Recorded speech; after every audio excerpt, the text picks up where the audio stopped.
வணக்கம். நான் தமிழன்பன். நடிகர் விஜய் தலைமையிலான அமைச்சரவை இன்று விரிவாக்கம் செய்யப்பட்டது. ஏற்கனவே மே 10ஆம் தேதி அன்று விஜய் அவர்கள் முதலமைச்சராக பொறுப்பேற்றார். அவருடன் 9 அமைச்சர்கள் பதவியேற்றுக் கொண்டனர். இன்றைக்கு மேலும் 23 அமைச்சர்கள் பதவியேற்றுக் கொண்டார்கள். இந்த 23 அமைச்சர்களில் 2 பேர் காங்கிரஸ் கட்சியைச் சேர்ந்தவர்கள். ராஜேஷ்குமார், விஸ்வநாதன் ஆகிய இருவரும் காங்கிரஸ் கட்சி உறுப்பினர்கள். அவர்கள் அமைச்சராக பதவியேற்றுக் கொண்டார்கள். இதன் மூலம் 59 ஆண்டுகளுக்கு பிறகு தமிழ்நாட்டில் காங்கிரஸ் அமைச்சர்கள் பதவியேற்றிருக்கிறார்கள் என்கிற நிகழ்வு நடந்திருக்கிறது. அதோடு 7 பட்டியலின அமைச்சர்கள் முதன்முறையாக ஒரு அமைச்சரவையில் இடம்பெற்றிருக்கிறார்கள் என்கிற நிகழ்வும் இந்த அமைச்சரவையில் நடந்திருக்கிறது. அது இன்னொரு பக்கம் இந்து சமய அறநிலைத்துறை அமைச்சராக ஒரு பிராமணர் நியமிக்கப்பட்டிருக்கிறார் என்பதும் முதன்முறையாக நடந்திருக்கிறது. இப்படியாக இதில் சென்னைக்கு மட்டும் 7 அமைச்சர்கள், நாமக்கல்லுக்கு 3 அமைச்சர்கள், ஈரோடுக்கு 2 அமைச்சர்கள் என்றெல்லாம் அந்த பட்டியல் வரிசையில் 19 மாவட்டங்களுக்கு ஒரு அமைச்சர் கூட இல்லை என்கிற தகவல்கள் எல்லாம் ஒவ்வொன்றாக வெளியே வந்து கொண்டிருக்கின்றன. இதெல்லாம் ஒரு பக்கம் நிர்வாக வசதிக்காக அந்தந்த கட்சியினுடைய வசதிக்கு ஏற்ப அமைச்சர்களை நியமிப்பார்கள். அவர்கள் அதையெல்லாம் பார்த்து கொள்வார்கள். ஆனால் ஒட்டுமொத்த தமிழ்நாடும் கவனிக்க வேண்டிய அதிர்ச்சி அடைந்த ஒரு நிகழ்வும் இந்த பதவியேற்பிலும் நடந்திருக்கிறது. ஏற்கனவே மே 10ஆம் தேதி விஜய் அவர்கள் முதலமைச்சராக பொறுப்பேற்ற போது தமிழ்நாட்டில் முதன்முறையாக வந்தே மாதரம் பாடல் பாடப்பட்டது. அதுவும் சமஸ்கிருதத்திலேயே பாடப்பட்டது. வந்தே மாதரம் முதலில் பாடப்பட்டது. அதற்கு அடுத்து ஜனகணமன பாடப்பட்டது. 3ஆவதாக தமிழ்தாய் வாழ்த்து பாடப்பட்டது. அப்பொழுதே பெரும் கண்டனங்கள் எழுந்தன. அனைவரும் அதிர்ச்சி அடைந்து தமிழ்நாட்டில் இதுவரை இல்லாத வழக்கமாக இருக்கிறது, இதை எப்படி நீங்கள் அனுமதிக்கலாம் என்று புதிய அரசுக்கு கேள்வி எழுப்பினர். அன்றைக்கே அந்த நிகழ்வு நடந்த அன்றைக்கு அமைச்சராக தமிழக வெற்றி கழகத்தின் அமைச்சராக பொறுப்பேற்றிருக்கும் ஆதவ அர்ஜுனா அவர்கள் ஒரு மிகப்பெரிய அறிக்கையை வெளியிட்டார். 6 பக்கங்களுக்கு மிகுந்த அந்த அறிக்கையில் இது தமிழ் ஆளுநர் பங்கேற்கும் நிகழ்ச்சிகளில் இந்த நடைமுறைதான் கடைபிடிக்கப்படும் என்று ஆளுநர் மாளிகை சொல்லிவிட்டது. அதனால் நாங்கள் அதை தவிர்க்க முடியாமல் போய்விட்டது. இனிமேல் தமிழ்நாட்டில் நடக்கிற எந்த நிகழ்ச்சியிலும் இது போன்று நடக்காது. ஏற்கனவே இருந்தபடி முதலில் தமிழ்தாய் வாழ்த்தும் இறுதியில் ஜனகணமனவும் பாடப்படும் என்று அந்த அறிக்கையில் அவர் சொல்லியிருந்தார். அனைவரும் அப்பொழுதுமே அது புதிதாக பொறுப்பேற்கும் போது இவர்கள் புதிதாக அமைச்சரவை பொறுப்பேற்கிறார்கள், ஆளுநர் இப்படி செய்து விட்டார், இவர்கள் என்ன செய்வார்கள் என்று அனைவரும் கருதக்கூடியதாக அந்த அறிக்கை அமைந்திருந்தது. ஆனால் இன்றைக்கும், அதாவது 10ஆம் தேதி, இன்றைய தேதி 21, 11 நாட்களுக்கு பிறகு அமைச்சரவை விரிவாக்கம் நடந்த போதும் இன்றைக்கும் அதே நடைமுறை கடைபிடிக்கப்பட்டது. சமஸ்கிருதத்தில் வந்தே மாதரம் முதலில் பாடப்பட்டது. அடுத்து வங்கமொழி பாலான ஜனகணமன பாடப்பட்டது. அதற்கு அடுத்து தமிழ்தாய் வாழ்த்து 3ஆம் இடத்துக்கு தள்ளப்பட்டது. மே 10ஆம் தேதி தொடக்கத்திலும் இறுதியிலும் இதே வரிசையில் பாடல் பாடப்பட்டது. ஆனால் இன்றைக்கு தொடக்கத்தில் மட்டும் இந்த 3 பாடல்களும் பாடப்பட்டன. இறுதியில் வந்தே மாதரமும் ஜனகணமன மட்டும் ஆகிய 2 பாடல்கள் தான் பாடப்பட்டன. தமிழ்தாய் வாழ்த்து பாடப்படவில்லை. இது அனைவருக்கும், அந்த நிகழ்ச்சியை பார்த்து கொண்டிருந்த அனைவருக்கும் பேரதிர்ச்சியை ஏற்படுத்தியது. தமிழ்நாட்டு மக்கள் அதிர்ந்து போனார்கள். தமிழ் ஆர்வலர்கள் மிகவும் உறைந்தே போனார்கள். என்ன தொடர்ந்து இப்படி நடக்கிறது? அன்றைக்கு அவர் அவ்வளவு பெரிய அறிக்கை வெளியிட்டார், இன்றைக்கும் திரும்பவும் அதே மாதிரி நடந்திருக்கிறதே என்று அனைவரும் அதிர்ச்சியுடன் ஒருவருக்கொருவர் உரையாடி கொள்கிற நிகழ்வு நடந்தது. அன்றைக்கு கூட்டணி கட்சியினர் யாரும் இல்லை. இன்றைக்கு இந்த பதவியேற்பில் விடுதலை சிறுத்தைகள் கட்சி தலைவர் திருமாவளவன் அவர்கள், பொதுவுடைமை கட்சி தலைவர்கள் ஆகிய அனைவரும் கலந்து கொண்டனர். இந்த நிகழ்ச்சி முடிந்து வெளியே வரும்போது மார்க்சிஸ்ட் கம்யூனிஸ்ட் கட்சியின் தமிழ்நாடு செயலாளர் சண்முகமாரிடம் செய்தியாளர்கள் இது குறித்து கேட்டனர். வந்தே மாதரம் பாடல் பாடப்படாது என்று ஏற்கனவே தமிழ்நாடு அமைச்சர் ஆதவ அர்ஜுனா அவர்கள் அறிவித்திருந்தார். ஆனால் இன்று பாடப்பட்டிருக்கிறதே என்று கேள்வி எழுப்பினர். அவர் இது குறித்து நாங்கள் முதலமைச்சரிடம் பேசினோம், அதாவது விஜயிடம் நாங்கள் பேசினோம் என்று அவர் சொல்கிறார். நாங்கள் அவரிடம் கேட்டோம். அவர் ஆளுநர் கலந்து கொள்ளும் நிகழ்ச்சிகளில் இந்த நடைமுறைதான் கடைபிடிக்கப்படும் என்று ஆளுநர் பிடிவாதமாக சொல்லிவிட்டார். எங்களால் ஒன்றும் செய்ய இயலவில்லை என்று சொன்னதாக சண்முகம் அவர்கள் சொல்றார். இதிலிருந்து ஆளுநர் பங்கு கொள்ளும் நிகழ்ச்சிகளில் இதுதான் நடைமுறை, இது இனியும் தொடரும் என்பதை எங்களால் ஒன்றும் செய்ய முடியாது என்று விஜய் அவர்கள் ஒப்புக்கொண்டதையும் வெளிப்படுத்துகிற விதமாக இது அமைந்திருக்கிறது. விஜய் அவர்கள் வந்த பிறகு தமிழ்நாட்டில் பெரிய அரசியல் மாற்றம் நடக்கும், இதுவரை நடந்த தவறுகள் எல்லாம் சரி செய்யப்படும் என்றெல்லாம் ஒரு பக்கம் பேசிக் கொண்டிருக்கிறார்கள். நமக்கு அதில் பெரிய நம்பிக்கை இல்லை. என்னவோ நடக்கிறது என்று விட்டுவிட்டால், தமிழ் தாய் வாழ்த்து தமிழ்நாட்டில் இதுவரை பாட துணியாத வந்தே மாதரம் பாடலை அவர்கள் எடுத்தவுடன் பாடுகிறார்கள். அதை தொடர்ந்து அடுத்த நிகழ்ச்சியிலும் அதை கடைபிடிக்கிறார்கள். இவர்கள் முதலில் நடந்தபோது இனிமேல் இதை அனுமதிக்க மாட்டோம் என்று ஆதவ அர்ஜுனா அறிக்கை வெளியிட்டார். இரண்டாவது முறை இது எங்களால் ஒன்றும் செய்ய முடியாது, இது ஒன்றிய அரசின் உத்தரவு என்று விஜய் சொல்லிவிட்டதாக சண்முகம் கூறியிருக்கிறார். ஆளுநர் கலந்து கொள்ளும் நிகழ்ச்சிகளில் எல்லாம் என்றால், மேற்கு வங்கத்திலேயே பதவியேற்பு விழா நடந்தபோது, பாஜக அமைச்சரவை பதவியேற்பு விழா நடந்தபோது, அந்த மாநில ஆளுநர் வழக்கம் போல் ஆளுநர் தான் பதவி பிரமாணம் செய்து வைப்பார். அவர் இருந்தார், பிரதமர் மோடி அவர்கள் இருந்தார், உள்துறை அமைச்சர் அமித்ஷா அவர்கள் இருந்தார். அவ்வளவு பேரும் இருந்த அந்த நிகழ்ச்சியிலேயே வந்தே மாதரம் பாடல் பாடப்படவில்லை, ஜனகன மனதான் பாடினார்கள் என்று அனைவருமே சுட்டிக்காட்டி விட்டார்கள். அந்த நிகழ்வு நடந்தது அனைவருக்கும் தெரிந்த விஷயம்தான். இன்றைக்கும் அந்த காணொலிகளை எடுத்து பார்த்தால் நாம் அதை அறிய முடியும். அப்படி மேற்கு வங்கத்திலேயே பாட துணியாத பாடலை மேற்கு வங்கத்தில் அன்றைக்கு பாடவில்லையே, இன்றைக்கு குறிப்பாக இன்றைக்கு அந்த மேற்கு வங்கத்தின் பாஜக முதலமைச்சர் இஸ்லாமிய பள்ளிகளிலும் வந்தே மாதரம் கட்டாயம் என்ற அரசாணையை பிறப்பித்திருக்கிறார். இந்த வந்தே மாதரம் பாடல் எதனால் ஒரு நாட்டின் விடுதலைக்கு முன்பாக, அதாவது இந்திய ஒன்றியம் 1947 ஆகஸ்ட் 15 விடுதலை அடைகிறது, பிரிட்டிஷ் அரசாங்கத்திடமிருந்து விடுதலை அடைகிறது. அதற்கு முன்பாகவே எழுதப்பட்ட பாடல் இது. சமஸ்கிருதமும் வங்கமும் கலந்து எழுதப்பட்ட பங்கிம் சந்திரர் என்பவரால் எழுதப்பட்ட பாடல் இந்த வந்தே மாதரம். இந்த வந்தே மாதரத்தை தான் இந்திய நாட்டு பண்ணாக, அதாவது இன்றைக்கு ஜனகணமன இருப்பது போல் வந்தே மாதரத்தை தான் பயன்படுத்துவது என்கிற முடிவுக்கு வந்து அந்த பாடல் எழுதப்பட்டது. ஆனால் அப்பொழுது இருந்த காங்கிரஸ் கட்சி அனைவரும், காங்கிரஸ் கட்சியிலிருந்து அரசியல் கட்சியினர் அனைவரும், இந்தியா ஒரு பன்முகத்தன்மை கொண்ட நாடு, அனைத்து மதங்களும் சமமாக இங்கு பாவிக்கப்பட வேண்டும் என்கிற மனநிலையில் இருந்தவர்கள், சிறுபான்மையினருக்கு உரிய முக்கியத்துவம் கொடுக்க வேண்டும் என்கிற மனநிலையில் இருந்த காரணத்தினால் இந்த பாடல் இந்து மத கடவுளை முன்னிலைப்படுத்துவதாகவும் இந்து மத கடவுளோடு நாட்டை ஒப்பிடுவதாகவும் இருந்ததால் இஸ்லாமியர்கள், கிறிஸ்துவர்கள் இதனால் மனவேதனை அடையக்கூடும் என்பதால் இந்த பாடலை பாட வேண்டாம் என்கிற முடிவுக்கு அவர்களே வந்தார்கள். இது பன்முகத்தன்மை கொண்ட நாடு. இங்கு இந்த நாட்டின் விடுதலைக்காக ஏராளமான பிற மதத்தினரும், அதாவது இந்துக்கள் மட்டுமின்றி இஸ்லாமியர்கள், கிறிஸ்தவர்கள் என்று அனைவரும் பாடுபட்டிருக்கின்றனர். அனைவரும் சகோதரத்துவத்துடன் வாழ்ந்து கொண்டிருக்கிறோம். எனவே இங்கு ஒரு மதத்தின் கடவுளை புகழ்வதை ஒட்டுமொத்த நாட்டுக்கும் நாட்டு பண்ணாக மாற்ற வேண்டாம் என்கிற முடிவை அன்று இருந்த அரசியல் தலைவர்கள் எடுத்தார்கள். அதன் விளைவாக இந்த பாடல் இந்த நாட்டு பொன்னாக மாறவில்லை. அதற்கு பதிலாகத்தான் ஜனகணமன என்று அந்த பாடல் நாட்டு பொன்னாக இருந்தது. இன்று வரை அது பாடப்பட்டு கொண்டிருக்கிறது. ஆனால் பாஜக அரசு இந்திய ஒன்றியத்தை கைப்பற்றியவுடன் முதல் 2 முறை பதவிக்கு வந்த போதெல்லாம் கண்டுகொள்ளவில்லை. 3வது முறை அவர்கள் முதல் 2 முறை தனிப்பெரும்பான்மையுடன் ஆட்சி அமைத்த போது கூட செய்யாத விஷயங்களை எல்லாம் 3வது முறை கூட்டணி கட்சிகளின் தயவால் ஆட்சி நடத்தி கொண்டிருக்கும் போது தீவிரமாக அமல்படுத்தி கொண்டிருக்கிறார்கள்.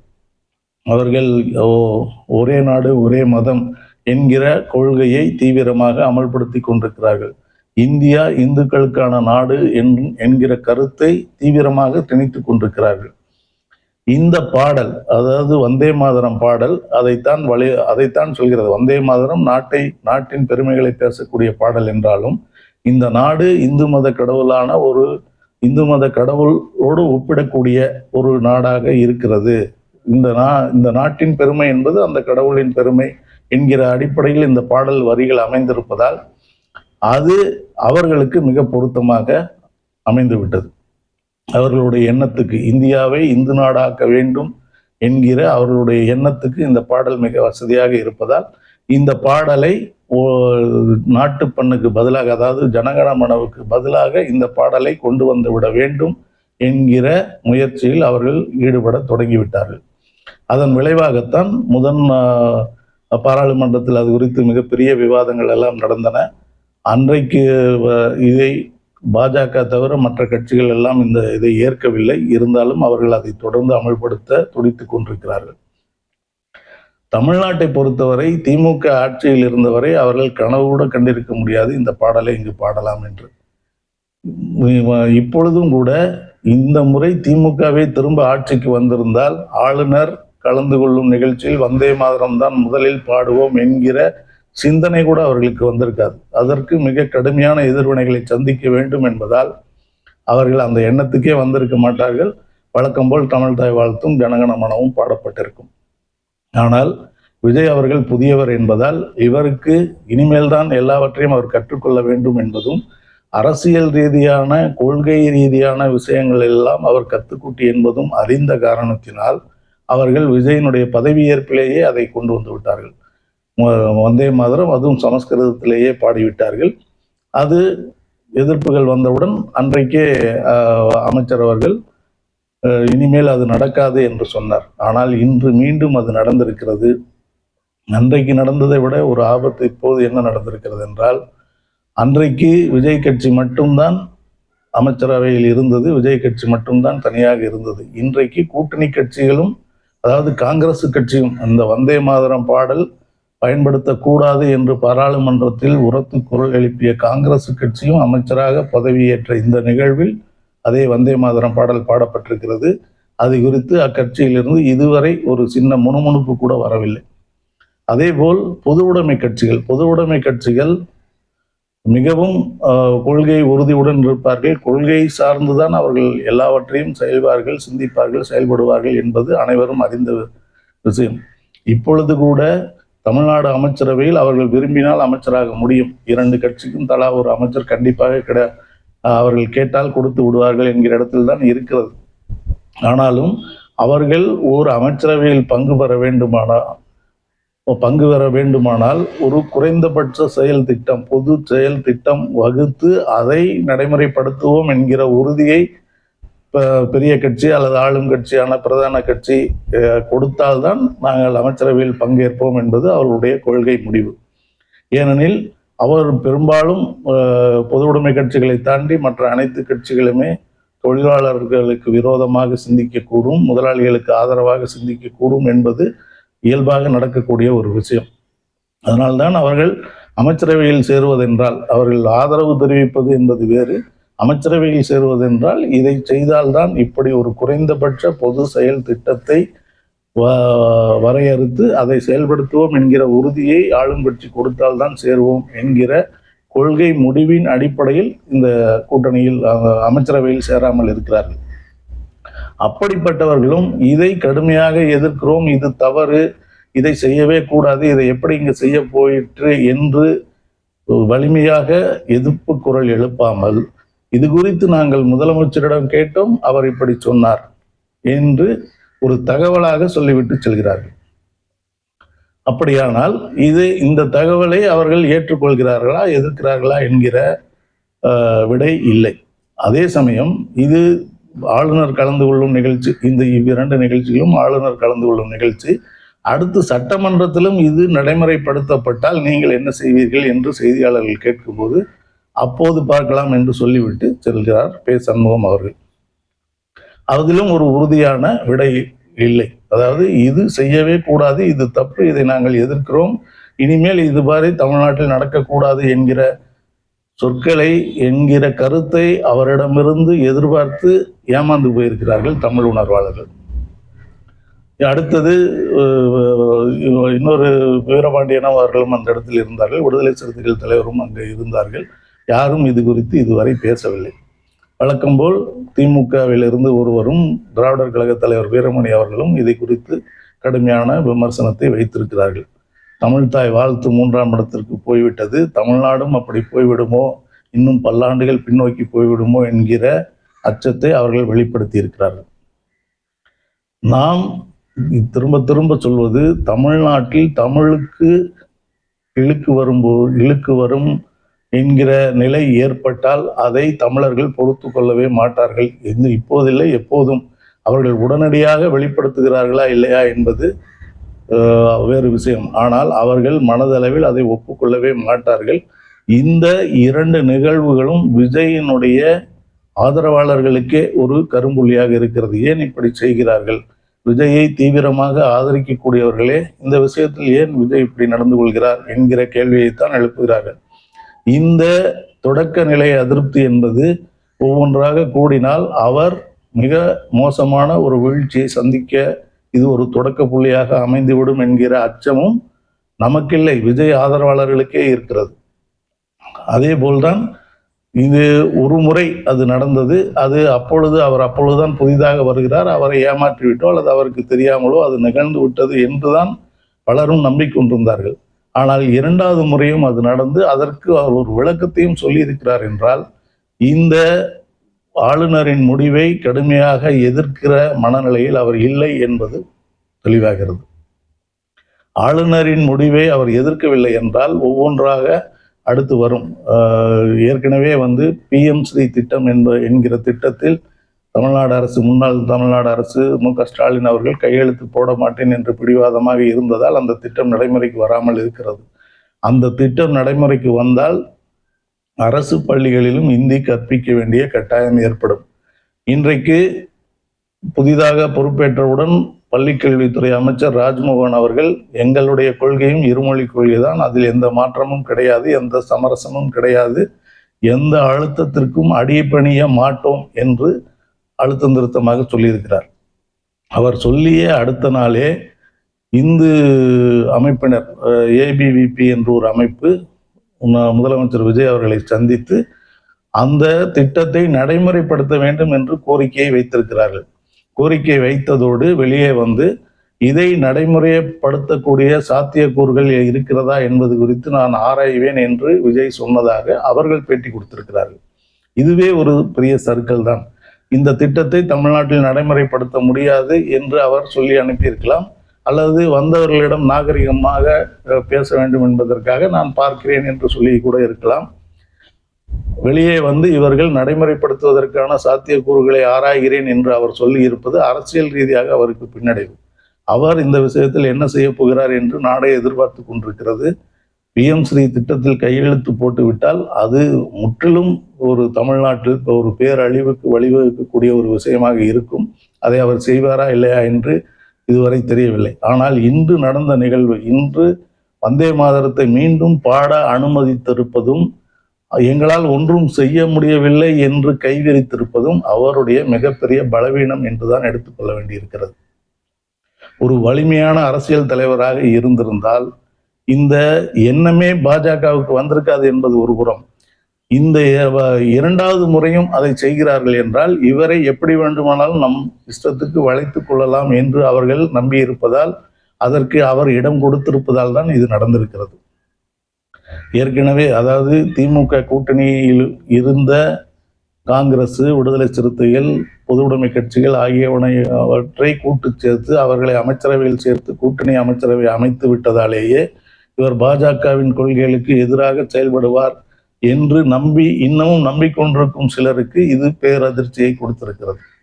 இவர் பாஜகவின் கைப்பிள்ளை, அவர்கள் சொல்வதை செய்வதற்காகத்தான் இவரை இந்த இடத்திலே கொண்டு அமர்த்தியிருக்கிறார்கள் என்கிற குற்றச்சாட்டை மேலும் உறுதிப்படுத்துகிற விதமாகவே இந்த 2ஆம் நாள் நிகழ்வும் நடந்திருக்கிறது. 2ஆம் பதவியேற்பு நிகழ்வும் நடந்திருக்கிறது. தமிழ்நாடு ஆளுநர் தமிழ்நாட்டுக்குள் இருப்பவர் தான், தமிழ்நாட்டுக்குத்தான் அவர் ஆளுநர். தமிழ்நாட்டுக்குள் இதுதான் நடைமுறை என்பதை தீர்மானிக்க வேண்டியது தமிழ்நாட்டு தலைவர்கள் தான், தமிழ்நாட்டு அரசியல் கட்சி தான், தமிழ்நாட்டு மக்கள் தான். தமிழ்நாட்டு மக்கள் வாக்களித்து தேர்ந்தெடுக்கப்படுபவர் தான் தமிழ்நாடு முதலமைச்சர். தமிழ்நாடு முதலமைச்சர் சொல்வதைத்தான் ஆளுநர் கேட்டாக வேண்டும். அரசியல் சட்டப்படியே அதுதான். இந்திய ஒன்றியத்தின் அரசியல் சட்டப்படி மாநில அமைச்சரவை எடுக்கிற முடிவுகளை கட்டுப்படுகிற ஆள்தான் ஆளுநர். அவருக்கு என்று தனி அதிகாரம் கிடையாது என்பது ஒரு முறைக்கு பல முறை பேசி ஆயிற்று, எடுத்து சொல்லி ஆயிற்று, உச்சநீதிமன்ற தீர்ப்புகள் கொடுத்தாயிற்று. அத்தனையும் தாண்டி ஆளுநர் தனக்கு ஒரு அதிகாரம் இருப்பது போலவே தொடர்ந்து நடந்து கொள்கிறார். அதை இவர்கள் ஏற்கிறார்கள் என்றால் இவர்களுடைய அறியாமையும் பலவீனத்தையும் அந்த பாஜக அரசு பயன்படுத்துகிறது என்கிற எண்ணம் இப்பொழுது இருக்கிறது. இது அடுத்தடுத்து தொடர்ந்தால் இவர்கள் நம் கண்களை கட்டி கொண்டு நம்மை ஏமாற்றுகிறார்கள் என்றுதான் நாம் எடுத்துக்கொள்ள வேண்டும். பாஜக அரசு நேரடியாக தமிழ்நாட்டுக்குள் நுழைய முடியவில்லை என்பதால் விஜய் போன்ற ஒருவரை பினாமியாக வைத்து தமிழ்நாட்டுக்குள் வந்துவிட்டது. இனி பாஜகவின் கொள்கைகள் தான் தமிழ்நாட்டை ஆளப்போகின்றன என்கிற அச்சமூட்டும் குற்றச்சாட்டு வலிமையாக நாள்தோறும் வந்து கொண்டே இருக்கிறது. இன்றைய நிகழ்வும் அதைத்தான் உறுதிப்படுத்தி இருக்கிறது. இன்னொன்று, ஒரு ஒரு வந்த முதல் தேர்தலிலேயே, அதாவது கட்சி ஆரம்பித்து 3ஆம் ஆண்டிலேயே ஒரு தேர்தலை சந்திக்கிறார். அந்த தேர்தலிலேயே அவர் முதலமைச்சராகிவிட்டார். அவர் போல வெற்றி வீரர் யாரும் கிடையாது என்றெல்லாம் அவரை பற்றி புகழுரைகள் நாள்தோறும் ஒலித்து கொண்டே இருக்கின்றன.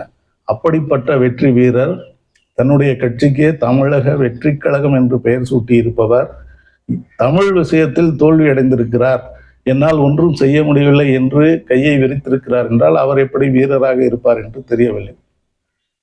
இது தமிழக வெற்றி கழகத்தின் ஆட்சியில் தொடர்ந்து தமிழ் தோல்வி அடைந்து கொண்டே இருக்கிறது என்பது ஏற்கக்கூடிய செயலே அல்ல. தமிழை பழித்தவனை தாய் தடுத்தாலும் விடேன் என்பதுதான் தமிழ்நாட்டினுடைய அடிப்படை குணம். இன்றைக்கும் இந்த 2ஆம் பதவியேற்பு நிகழ்ச்சியிலும் அமைச்சரவை விரிவாக்க நிகழ்ச்சியிலும் வந்தே மாதரம் பாடப்பட்டது ஒவ்வொருவர் உள்ளங்களிலும் குமுறி கொண்டிருக்கிற ஒரு நிகழ்வாக மாறி இருக்கிறது. இந்த நிலை தொடருமானால் விஜய் அவர்களுக்கு இருக்கின்ற நன்மதிப்பு சிறிதும் இருக்காது. அவர் இந்த விஷயத்தில் நான் தோற்றுவிட்டேன் என்று ஒப்புக்கொள்வாரானால் அவர் இந்த இடத்திற்கே தகுதி இல்லாதவர் என்பது மேலும் நிரூபணமாகக்கூடிய ஒரு விஷயமாகிவிடும். எனவே இப்பொழுதும் காலம் தாழ்ந்து விடவில்லை. இனிமேலாவது, அதாவது அவர்களுக்கு இன்னொரு வாய்ப்பும் இப்பொழுது இருக்குது. எங்களுக்கு கூட்டணி கட்சியாக இருப்பவர்கள் எங்களை ரொம்ப நெருக்குகிறார்கள், அவர்கள் சொல்படி நாங்கள் கேட்டாக வேண்டும் என்று ஒன்று சொல்லலாம். ஏற்கனவே இவர்களுடைய கொள்கை என்பது கொள்கை எதிரி பாஜக என்றுதான் வெளிப்படையாகவே அறிவித்திருக்கிறார். ஆக எங்களுடைய கொள்கைக்கு இதற்கு ஏற்றுக்கொள்ளவே முடியாது என்பதை அவர் வெளிப்படையாக சொல்ல வேண்டும். அவர் சொல்லவில்லை என்றாலும் அவருடைய அமைச்சர்களை வைத்தாவது சொல்ல வைக்க வேண்டும். வெறும் சொல்லோடு நின்று விடாமல் இது செயலாக்க வேண்டும். இனிமேல் எந்த இடத்திலும் தமிழ்நாட்டில் வந்தே மாதரம் பாடல் பாடப்படாது என்கிற நிலையை அவர் உருவாக்க வேண்டும். அப்படி இருந்தால்தான் அவர் வெற்றி வீரர். இல்லையெனில் தமிழ்நாட்டுக்கு பிடித்த சாபக்கேடு என்றுதான் சொல்ல வேண்டும். முடிவு அவர் கையில். நன்றி, வணக்கம்.